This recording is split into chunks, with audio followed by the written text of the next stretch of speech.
doy la bienvenida a esta serie de podcasts donde vamos a encontrar todo aquello relacionado con la transformación, con la posibilidad de convertirnos en protagonistas de nuestra propia historia.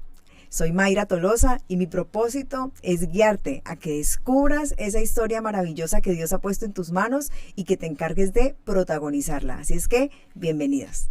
Esta vez vamos a estar tratando un tema lindísimo que yo siempre digo, es importante que todo el mundo conozca su propósito de vida, pero sobre todo los dones y talentos que tiene. Cuando yo hago sesiones de coaching en mi oficina, una de mis intenciones es que descubras para qué eres bueno. ¿Y qué tal si mientras me estás escuchando tomas una hoja y un lápiz y escribes para qué eres bueno? ¿Para qué eres buena? ¿Cuáles son los talentos y los dones que has descubierto de ti? O quizá te has pasado viendo los dones y los talentos de otras personas con admiración. Ay, cómo me gustaría tener lo que él tiene, lo que ella tiene. Ay, tan bonita la familia de ella, la familia de él. Y admirando siempre lo de los demás, que en el fondo del corazón se convierte en una comparación, él sí y yo no.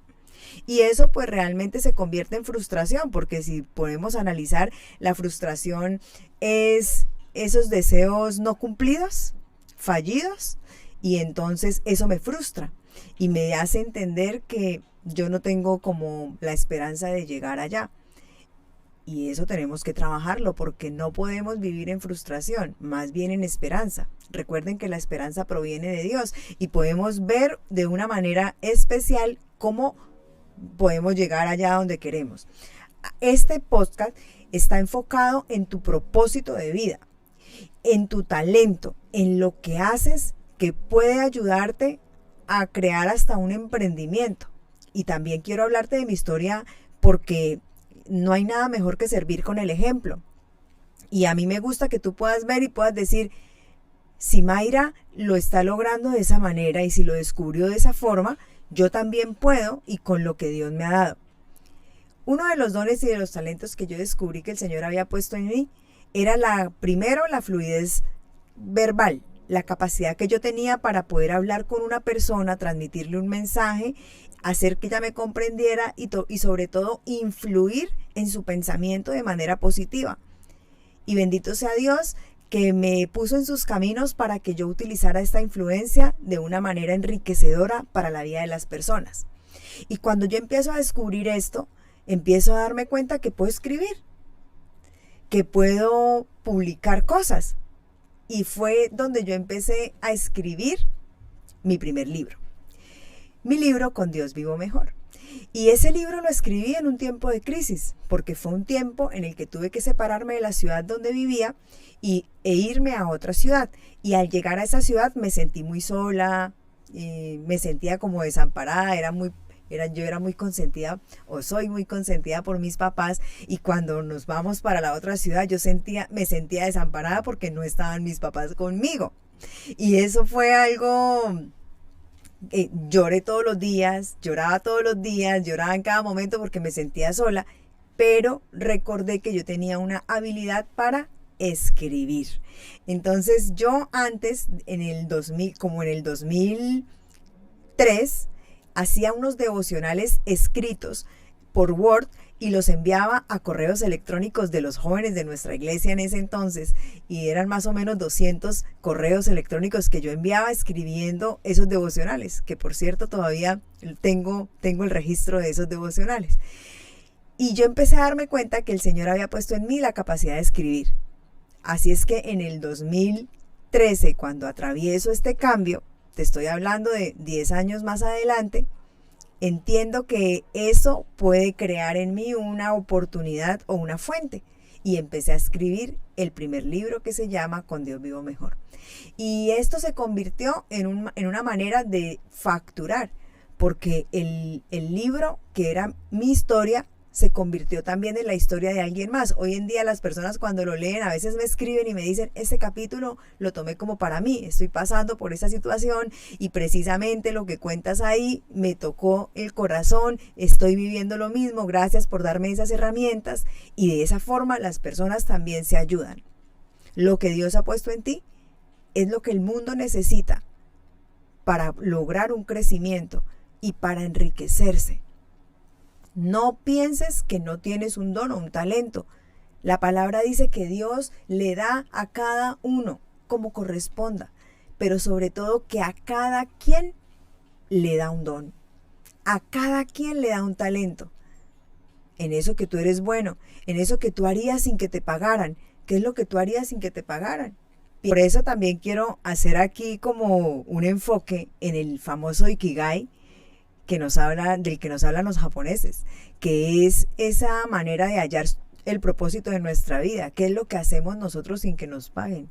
¿Qué es esa cosa que somos felices haciendo y que así no nos paguen la queremos hacer? Yo recuerdo que a mí me gustaba mucho dictar conferencias y al principio las dicté gratis muchas veces. Regalaba las conferencias solo por el hecho de poder sembrar algo en la vida de alguien.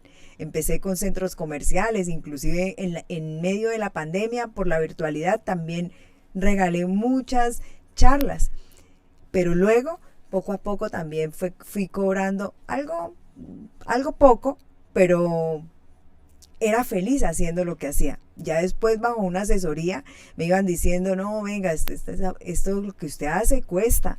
Entonces, puede ponerle estos rangos. Me empezaron a enseñar todo cómo podía yo hacerlo.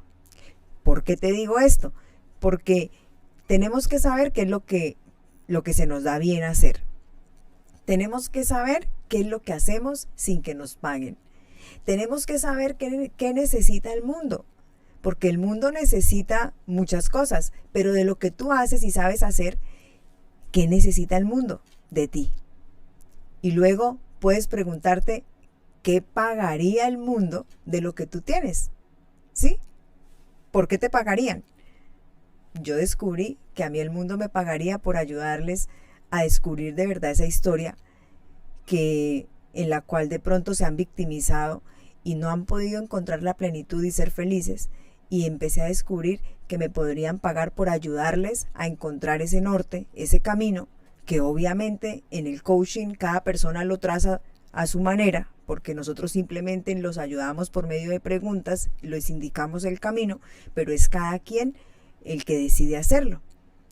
Entonces yo entendí que las personas podían tomar mi orientación para poder descubrir esa mejor versión de ellas y así empezar a facturar con lo que hacían. Estaba recordando la vida de una de mis pacientes, que ella pesaba alrededor de 90 kilos y ella fue a mi oficina porque se sentía muy mal por ese estado emocional en el que ella se encontraba a raíz de su obesidad. Y yo simplemente le hice 3 preguntas y le envié a hacer una sola actividad. Hoy en día ella está pesando 56 kilos y está estudiando para coach de nutrición.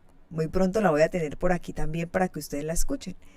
Y hoy en día ella quiere convertirse en coach de nutrición para otras personas. Y eso requiere que ella facture, porque alguien le va a pagar por lo que ella tiene. Todos tenemos dones, habilidades y talentos. ¿Cuál es el tuyo? No te estanques viendo a los demás. Necesitas descubrir qué es lo que hay dentro de ti. Y por supuesto, si deseas descubrirlo, si deseas ir un poco más a fondo de tu vida y empezar a hallar ese propósito, puedes contactarme, porque sin duda alguna, virtual o presencialmente, puedo ayudarte. No se te olvide que tú eres protagonista de tu propia historia. Nadie puede venir a usurpar tu lugar, que nosotros a veces le damos el lugar a otros, pero nadie lo puede usurpar. Tú eres el único responsable o la única responsable de brillar en esta vida que te correspondió vivir.